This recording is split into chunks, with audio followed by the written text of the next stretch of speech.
Ndërsa konflikti i nisur më 28 shkurt mes Iranit dhe SBA-ve hyn në ditën e tij të 56, përpjekjet diplomatike po intensifikohen në një klim të mbushur me pasiguri dhe mosbesim. Islamabadi është kthyer këtë fundjavë në epiqendrën e një raundi të ri negociatash, ku palët kryesore synojnë të testojnë terrenin për një marrëveshje të mundshme, edhe pse pa ulur ende përballë njëra tjetrës. Irani dhe Shtetet e Bashkuara po ndjekin një qasje të ndërmjetësuar.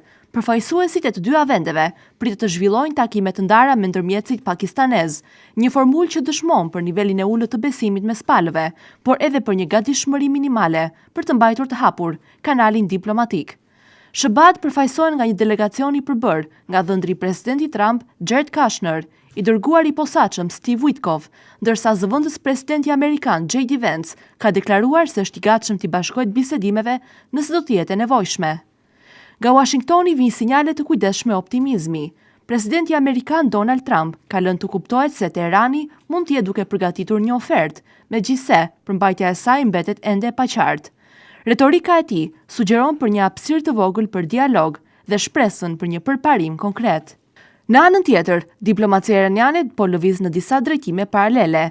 Vizita në Pakistan shihet si pjesë e një strategjie më të gjerë koordinimi me partner rajonal dhe ndërkombëtar, ndërsa ndalesat e paralajmëruara në vende të tjera sinjalizojnë përpjekje për të konsoliduar mbështetje dhe për të forcuar pozicioni negociues. Ministri i Jashtëm i Iranit, Abbas Araghchi, zhvilloi një takim me shefin e shtabit të forcave të armatosura të Pakistanit. Araghchi deklaroi se mbas takimeve në Pakistan do të udhëtojë drejt Omanit dhe Rusisë. Në një postim në rrjetet sociale, ai theksoi se qëllimi i vizitave është koordinimi me partnerët për çështje dypalshe dhe konsultime mbi zhvillimet rajonale. Megjithatë, zhvillimet diplomatike nuk po ecin me të njëjtin ritëm për situatën në terren. Përplasjet mes forcave izraelite dhe Hezbollahut janë duke vijuar me akuzat ndërsjella për shkelje të armëpushimit.